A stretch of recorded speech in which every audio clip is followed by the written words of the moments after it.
Assalamualaikum warahmatullahi wabarakatuh. Perkenalkan, nama saya Putri Febrianti dari kelas 11 IPS 2. Dalam video ini saya akan menjelaskan tentang integrasi sosial dalam masa pandemi COVID-19. Selamat menyaksikan.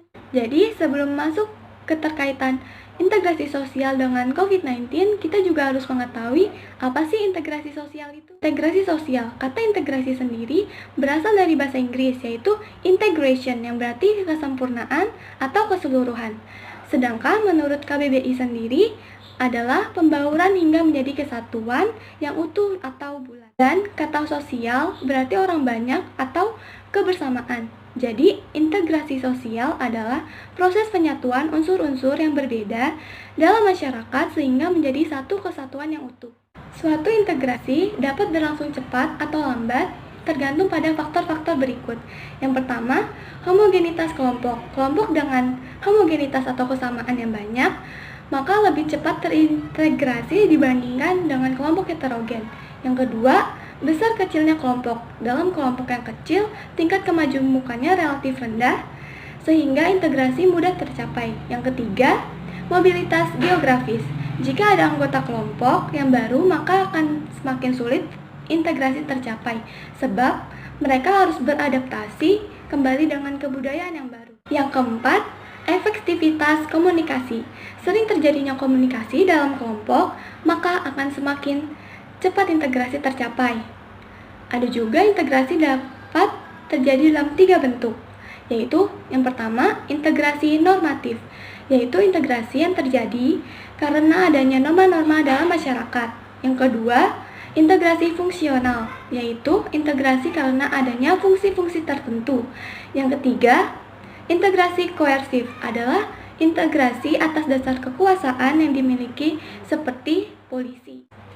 Jadi, COVID-19 itu apa sih? Virus corona atau Severe Acute Respiratory Syndrome Coronavirus 2 adalah virus yang menyerang sistem pernapasan. Penyakit karena virus ini disebut COVID-19.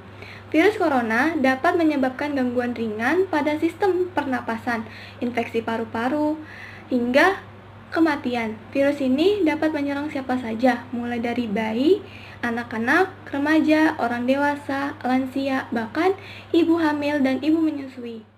Gejala awal infeksi virus corona atau COVID-19 bisa menyerupai gejala flu, yaitu demam dengan suhu melebihi 38 derajat Celcius, pilek, batuk kering, sakit tenggorokan, dan sakit kepala.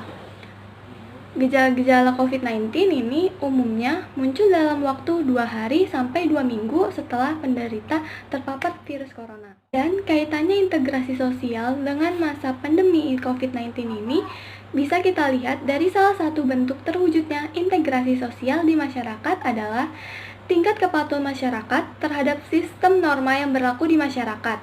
Dan kita sebagai warga negara harus mematuhi aturan yang telah ditetapkan oleh pemerintah. Virus ini juga menyebabkan dampak pada kegiatan sosial di masyarakat. Masyarakat mulai mengubah kebiasaan seperti tidak berjabat tangan, mulai membatasi kegiatan di luar rumah, menggunakan transportasi umum, dan menghindari berinteraksi pada ruang tertentu seperti mal, pasar, sekolah, dan lain sebagainya. Lalu, bagaimana upaya yang dilakukan untuk mencegah penularan virus corona ini? Pertama, rajin cuci tangan. Kedua, gunakan masker saat berpergian. Ketiga, terapkan etika bersin dengan siku seperti ini. Yang keempat, hindari kontak langsung seperti berjabat tangan atau berpelukan. Kelima, terapkan physical distancing dengan memberi jarak dengan orang lain minimal 1 meter. Semoga dengan ini kita dapat membantu tim medis dan pemerintah yang sudah bekerja keras menangani virus tersebut. Sekian dari saya, semoga bermanfaat, kurang lebihnya mohon maaf. Wassalamualaikum warahmatullahi wabarakatuh. Selamat menjalankan ibadah puasa. Tetap semangat.